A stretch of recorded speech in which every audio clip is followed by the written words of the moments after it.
Today's lecture is on Judaism. Now, as we talk about Judaism, we're moving into what we call the Abrahamic religions because of Abraham. So here's Abraham right here. And Abraham is known as the first Jew, but I could also say he's the first Muslim and the first Christian. We'll get back to that. That's why I'm calling it Abrahamic religions. Now, supposedly he was the first to preach monotheism, reject idolatry, that Yahweh is the only God. Now, I don't believe that.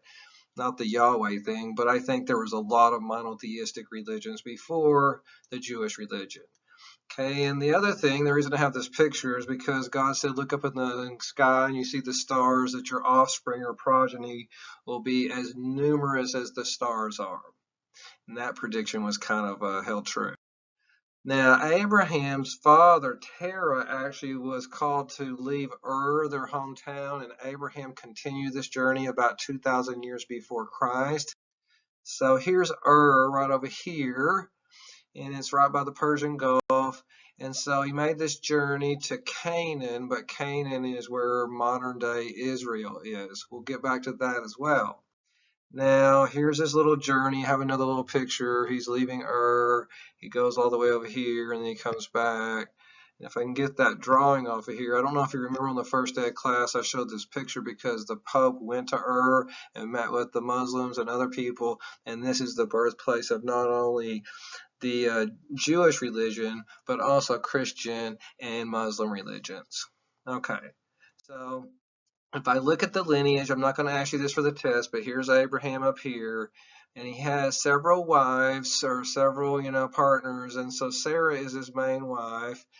And Sarah and Abraham were told by God that they would have a child, but Sarah was 80 and Abraham was pushing 100, and they just didn't believe that God was going to deliver. So Sarah says, "Go and sleep with my handmaiden Hagar," and he does this, and they have this kid named Ishmael. Sorry for all the drawing right now. Okay, that becomes important. Now, later on, God does bless them with the promised child, which is Isaac. So Ishmael and Isaac are the two main players as far as Judaism goes. Eventually, the Ishmaelites, that's where Islam or the Muslim people come from. Isaac is the lineage, the direct lineage of all the Jewish people and also Christian people. Okay, so if you look down here, I have this little 12 tribes of Israel. They come out of this right here. And I'll get back to that because King David is the one that unites the 12 tribes. That's why it's the Star of David. But maybe you remember Jacob, how he fooled Esau or fooled his father and stole Esau's birthright. And Jacob had a lot of wives, and one of his favorite sons was Joseph with the coat of many colors. Okay, enough about the Bible story right there. Let me come back to Abraham. He has this one son that he's not supposed to have, that he sleeps with his handmaiden, Hagar. And so that's where Islam comes from, is the Ishmaelites. And like I mentioned before, Isaac is the direct lineage, the legitimate lineage that God promised to the Jewish people. And so right here you can see eventually he throws out Hagar and also Ishmael, which is not very nice, but his wife's like, it's either me or them. It's like, yeah, but you told me to do it. It's like, yeah, it's either me or them. So they throw them out. And then, I don't know if you remember this, God eventually asked him to sacrifice Isaac, the promised son. And right at the last minute, the angel comes down and takes the knife off of his hand. So, I don't know. The main thing from this slide is like Isaac versus Ishmael. So the second person I want you to know for the test is Moses. Okay, so Moses was known as the original prophet, and a prophet is someone who speaks for God. So, I don't know. This has had a profound influence on Western civilization. Even though the Jewish religion is quite small, it's the beginning of a lot of these ideas about prophecy. And I like to think of prophets because I just think of everybody as a prophet, and that we're all like these radio stations, and some are really big and powerful, like a Joel Osteen or even a Martin Luther King Jr., even bigger and more powerful. And some are small, and some are weak, and some have a lot of static. But when the message is really pure and you can tune into somebody, they really have it going on. Like a lot of times when I hear Joel, he's really got it going on, or I could go Wayne Dyer or a lot of these other people. And so when I talk about Moses, Moses was born of a Hebrew mother who hid him because the Pharaoh had ordered that all firstborn Hebrew children be killed. and his mom put him in this little basket and put him down the river. I don't know how that's going to be safe. And so this Egyptian royalty finds him and raise him as an Egyptian, and eventually he rises up through the ranks and he delivers the people from Egyptian slavery. Okay, so you don't have to know this for the test, but here's Egypt right here, and when they leave Egypt, eventually the Pharaoh chases them, and then down here he parts the Red Sea. Then eventually they make more of the journey, but then they don't listen to God and they wander around in the wilderness for 40 years, but then they get the manna from heaven right here. And then eventually they go up here and they're fixing to enter the promised land. And the second time Moses tries to get the water from the rock, I don't know if you know these stories, he doesn't do it right. And so he's not allowed to go into the promised land, but the other people are, so on and so forth. Okay, so far, just remember Abraham and Moses. Okay, the third person is King David. I love King David. King David was prophesied to be king when he was a young boy. His father was Jesse, but it took him a while. He was a shepherd and spent a lot of time out in the field. That's why I like him. Okay, so anyway, what I want you to know for the test is he eventually unites the 12 tribes of Israel underneath his kingdom. And so this is where we get the modern state of Israel. So he takes all these descendants of Jacob, I think it is, and he unites these different people. And here's Joseph down here. I mentioned the coat of many colors before. So these 12 different brothers get united. Okay. David's son is the last person I want you to know for the test, and that's King Solomon. And King Solomon built the first temple. And the temple within Jewish tradition is really, really important. And every time I think about the first temple, I think about, oh, here's a picture I have of it down here. I think about how Jesus fashioned a whip and whipped the money lenders out of here and said, get out of here. You don't sell stuff at my father's house. You know, you're disrespecting it. And this is one of those times I was at church and someone says, yeah, that whole what would Jesus do? It's like, well, I'll just fashion a whip and go whip people if I'm going to act like Jesus. That's what I want to do. But anyway, this was at that first temple of King Solomon. Okay, this next section I just have on some general ideas about the Jewish faith. In that first section, we had 4 people, right, that you needed to know. And in this next section, I just have some ideas that I want you to know that pertain to Judaism. Okay, so one of the ideas is that they have this, one God, Yahweh or Jehovah, the way that we have said it. And that this God, there's been a lot of intervention that God has come down and helped them. If you look throughout the Bible and the Old Testament, you see that. But the other thing, besides being chosen by God, that they see themselves as the chosen people, is that they've disobeyed God a bunch of times. And you see that all throughout the Bible where they disobey God and then God, punishes them. And they kind of have this back and forth relationship where they get in God's good graces and they go out of God's good graces. And so they kind of learn from defeat and hardships. And if you really throw all this stuff with the Holocaust in there, it just takes that to the nth degree. Now, the Torah is the source of the beliefs, and the Torah is the written law, and that's what I'm going to focus on. But there is also the oral law, which is the Mishnah that was verbally passed down, and eventually that was written down as the Talmud. And so the Torah and the Talmud are where most of the Jewish beliefs come from, but I'm going to focus on the Torah. Now, the Talmud has a lot of different things down here. I don't know if you can see them, but like all the stuff about what you can eat and not eat, dietary laws, or things about, marriage and stuff like this, or the Sabbath. So it has all these different rules and restrictions. There's a lot of different rules as far as Judaism is concerned. Now, the Torah literally translates into teaching or instruction, and so they're rolled up on these scrolls like you see over here on the right. And it's also known as the 5 books of Moses. Why? Because if you've done any Bible study like this guy has right here, it's the first 5 books of the Old Testament. I call it GLND. GELND for the test. Genesis, Exodus, Leviticus, Numbers, and Deuteronomy. You don't have to remember this for the test, but it's like, okay, the world gets created, Adam and Eve, all that stuff happens. Exodus, oh yeah, we just talked about it. Moses leads the people out of slavery.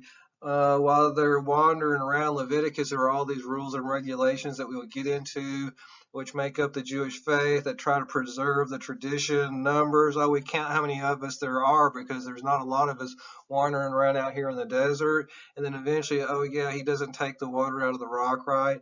But he like imparts all this knowledge before they go into Canaan. I hope I made a little bit of sense there, but you don't have to know all that. Just know JLND. What are the Torah? The 5 books of Moses.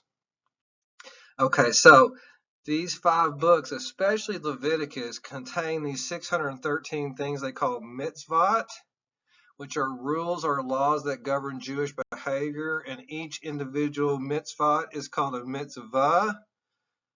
And that should sound familiar because bar mitzvah versus bat mitzvah. Like little boys have rules about how they become men and study to become men, and the same thing for girls, which is a bat mitzvah instead of a bar mitzvah.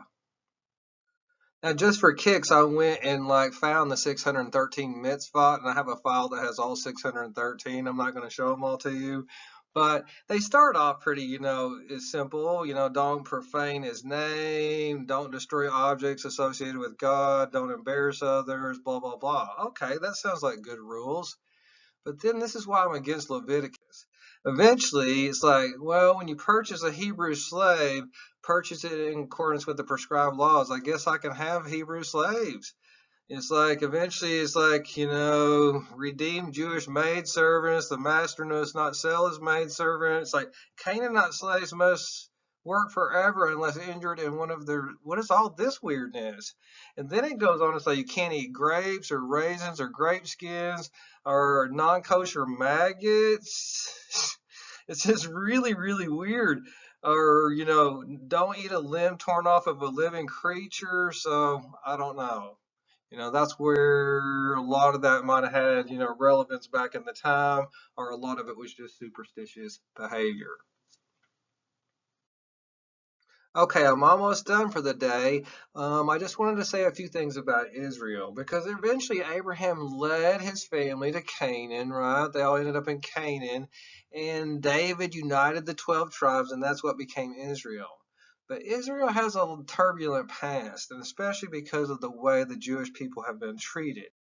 So, but look at this, because of idolatry, God allowed Assyria to conquer Israel.